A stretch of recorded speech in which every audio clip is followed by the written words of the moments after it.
to me, there's a fine line between confidence and arrogance. And sometimes when I sit down and have these conversations with people, I get this sense of like trying too much, or it comes across as arrogance to me sometimes. And having confidence is one of the most important things to be successful at all, in my opinion. Mhm. To be confident in your ability to do something. But I think that a lot of people let that cross over into arrogance too much. Can you kind of talk about the balance between the two of those and how you are as confident as you are, but then totally down to earth and really, really humble as well? I just get my ass kicked a lot. You know, Yeah. like that's you can't be arrogant. Arrogant is really an insecurity. It's Mm, projecting something that you're not actually in belief that you possess, or that you know, so it's covering for something that you don't know about yourself. Well, when you're mm, actually putting yourself into the places where you're getting tested, whether that's psychedelic medicine or open relationship or a savage workout or the coldest ice bath you can or the hottest sweat lodge, you know, safely, of course, be mindful of that. Don't push that too hard. Obviously, there's bad cases in both of those examples, but putting yourself in situations where you are testing yourself and opening your voice and being vulnerable to tens of thousands of people and and speaking in front of that, whatever your moment of this takes courage, you know, then it's hard to be arrogant because you get your ass kicked a lot, you know, and I think that's really the key. The key is that okay, you can think what you want about me. I know what I've done, and it's and I know and I really respect what everybody else has done because we've all had our own journeys and our own yeah. challenges. But I don't need to try to be anything. I know what I've been through, and I'm very honest about. Yeah, sometimes it's worked out great, and sometimes it has not worked out great. Sometimes it's been just a giant nut kick fiesta where I'm like one of those Shaolin monks that's just getting kicked in the nuts over and over again, except I don't have that placid look on my face. I'm rolling around on the ground and kicking and What's that screaming like? and praying to God, you know, like, please help me. What is Yeah. going on? So like you've been through that enough time, like showing up arrogant would be just foolish. Yeah. Yeah. You brought up the open relationship part. Do you think that that's been a huge contributor to your inner feeling of like confidence in yourself?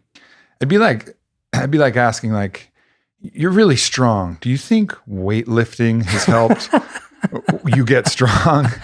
You know, like this is the resistance training. This is weightlifting for your emotional mastery, for your mental mastery, for your insecurity, for your need for validation, for all of these things that you think that, you know about yourself. You don't until you feel the pressure of having the one that you love, your special one, your girl, that thing that you've put all of this meaning and specialness into, sleeping with somebody else and falling in love with them.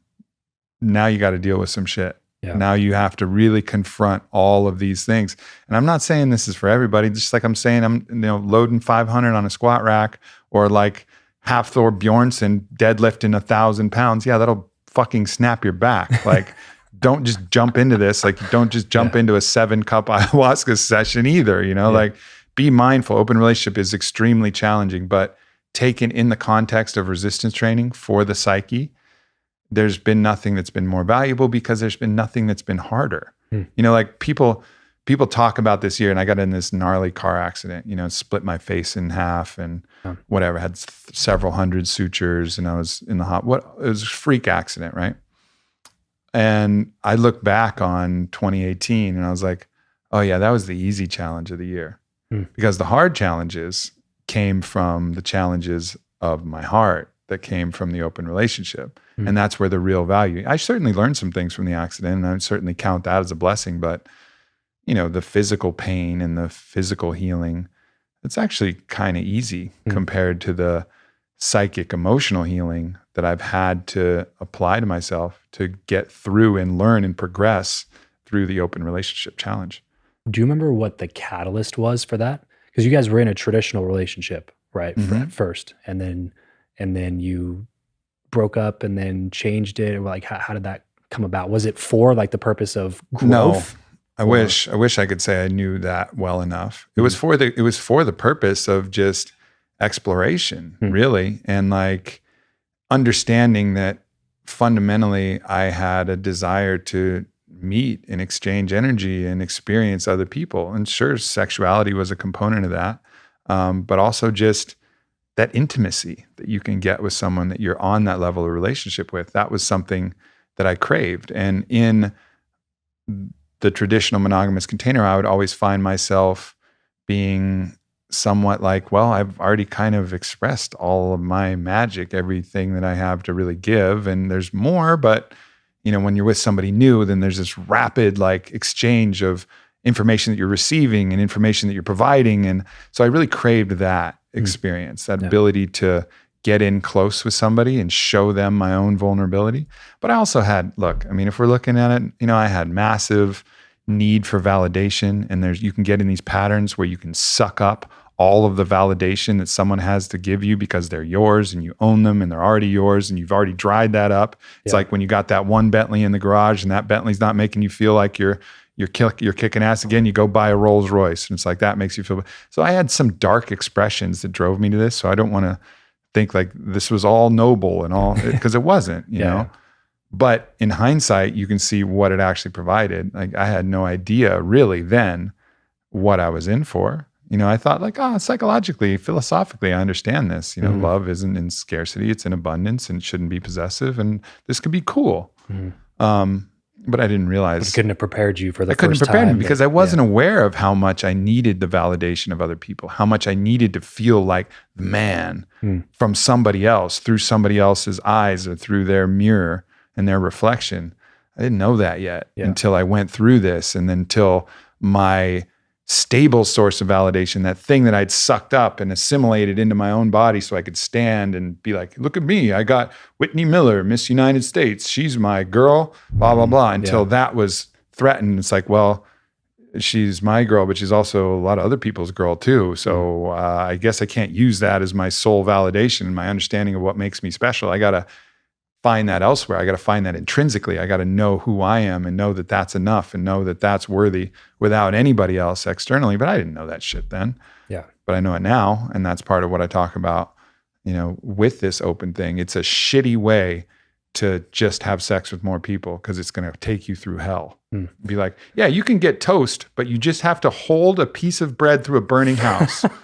Like that's that. If you want sex and you're going through an open relationship, like that's the analogy. Well, I think everybody always looks at it for their benefit, right? They're like, oh, I'm going to go have sex with all those other people. Yeah. And then the first time it happens the other way, you're like, wait a second. That's just looking at the toast. Let's reevaluate. Yeah, exactly. Exactly. You tell a story that I think illustrates your point perfectly. And I think this is a good thing to kind of close on here, which is how you said Whitney was having a relationship with a guy that was like in MMA or something. And it really challenged you internally. Can you tell that story really quickly? Every person she's been with has challenged me internally. Like there's not been like, I don't think I've had like a fucking easy course, because whatever it is, all right, so the MMA, you know, I always did pride myself on my ability to fight, you know, and that expression of, you know, the athlete male alpha dominance in that way. I've trained martial arts since I was 4 years old. And I recognize that there was some people who were better fighters than me, but of course not people who were better fighters than me that were having sex with my girl. Right. You know, so like I immediately went to the gym like, oh, that's what she likes. She likes a good fighter. Especially like in that form too, because that's like the most primal activity that men can engage in. Here we are. You're having sex with my girl and you could kick my ass if I said anything about it to you. So great. I'm in a great position here. Love that. But, you know, conversely, when there was also some pride that I had, like, ooh, wow, Whitney's with an MMA champion. Like, look at her go. Look, I'm with a great, you know, and then she's just with a really ordinary guy, just a normal, usual guy. And I'm like, how dare you go with the usual guy? Like, that makes me feel less about myself, you know, like, so you just brought my average down. Yeah, exactly. Every single person that she's ever been with has been hard. Yeah. And like, it'll probably, you know, I'm getting better. And like, cause you learn different patterns. Like I learned, okay, MMA guy. All right, well, I don't need to go train MMA. That's not why she loves me. She loves me for the intrinsicness of me. Oh, she's with a rich guy. Oh, okay, I don't need to make more money. That's not why she's with me. You know, even though you can take her on yachts and fly her in private, I can't do that yet, but that's okay. You know, oh, it's a normal guy. Cool. Enjoy that.